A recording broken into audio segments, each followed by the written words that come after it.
Ketika Arab Saudi berubah di bawah Pangeran Muhammad bin Salman, mereka menyadari kekeliruan itu semua. Dan mereka meratifikasi hukum agama yang menjadi hukum negara. Ya bayangkan, dulu mereka menganggap yang paling benar. Tapi setelah konsumsi itu selesai, Saudi sudah merdeka, Saudi sudah berdaulat, dan Saudi sudah kaya raya, ajaran itu ditinggalkan sekarang.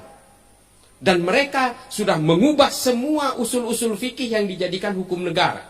Termasuk perempuan boleh keluar negeri tanpa mahram.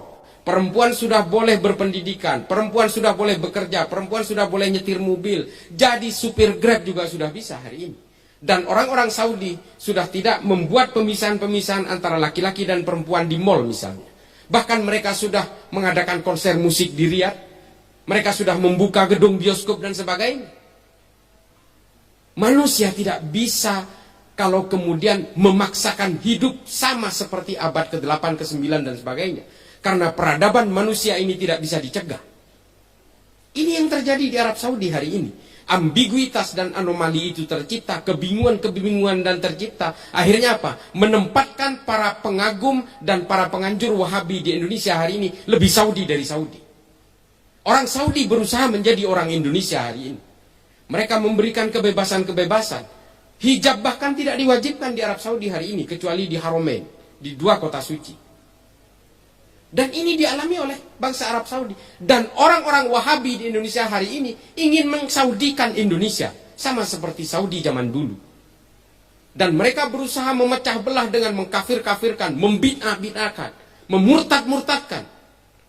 Itu semua terjadi di antara kita. Dan semuanya sudah menjadi virus menginfiltrasi kita hari ini, mulai dari kepolisian, TNI, semua dimasuki. Pelayanan-pelayanan publik semua dimasuki. ASN semua dimasuki. Kampus-kampus dimasuki. Pesantren dikooptasi, termasuk pesantren kakek saya tadi. Karena apa? Karena mereka betul-betul gagal move on dari apa yang dilakukan Saudi hari ini. Peradaban manusia ini tidak bisa dicegah. Saya katakan ketika pertemuan yang pertama di GMNU, saya katakan peradaban manusia ini tidak bisa dihambat dengan hanya halal dan haram. Serius. Dia berjalan dengan logikanya sendiri.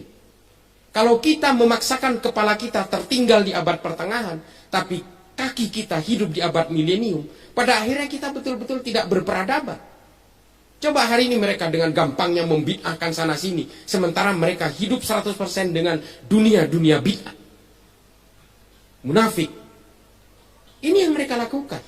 Mereka hanya menyerang ajaran-ajaran NU, ajaran-ajaran Nahdiyin, orang-orang yang betul-betul menghargai perbedaan, orang-orang yang ingin mengglorifikasi Kanjeng Nabi Muhammad dengan maulidan dan sebagainya. Sementara mereka bergelimang dengan ajaran-ajaran bid'ah sebenarnya. Mereka tidak memahami akar genealogi historik bagaimana Wahabi itu diciptakan. Semua ini tidak lepas dari berbagai hegemoni politik. Dan hari ini mereka berusaha seolah-olah bisa menghegemonisasi, berusaha menghomogenisasi. Orang se-Indonesia mau diwahabikan semua.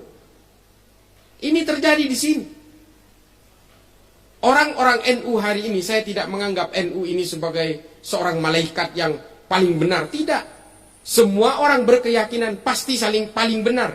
Persoalannya adalah sejauh mana kita bisa mengaku ajaran kita yang paling benar tanpa harus menyalah-nyalahkan keyakinan orang lain. Persoalan dari kelompok Salafi Wahabi ini, di satu sisi dia mengaku yang paling benar, di satu sisi yang lain dia mengharam-haramkan dan mengkafir-kafirkan orang yang berbeda dengan mereka.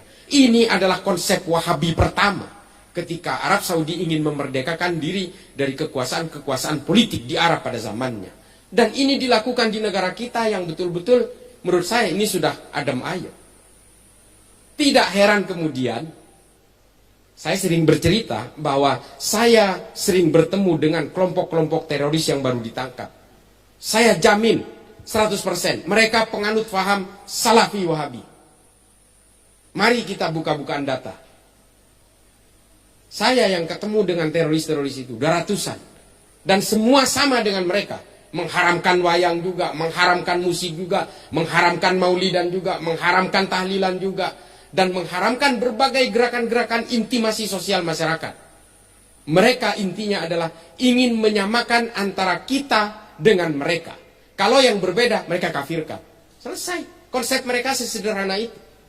Apakah paham seperti ini yang akan kita jalankan?